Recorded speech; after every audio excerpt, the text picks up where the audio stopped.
Welcome to OBD Sync. I'm Jason, and today's episode we're programming a Holden VE airbag module, also known as the Sensing and Diagnostic module. So go ahead, click on the vehicle button, go to the SDM module, go to the Learn functions, and we're going to do the VIN Security Link.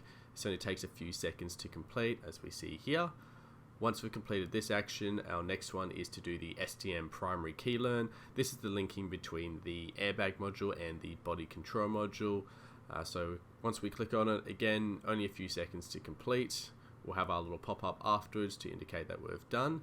It will automatically clear faults afterwards. We can see it's actually got rid of all airbag warnings off the instrument cluster, but as a final thing, we can go to the DTCs, we can read them out, see if there's anything present, which there isn't, and just as a safety procedure, we can go to clear faults just to be certain, but as we see, there's no faults displaying on the dash because it's all done. That's it for now. Thanks for watching. Make sure to like and subscribe, otherwise, we'll see you next time.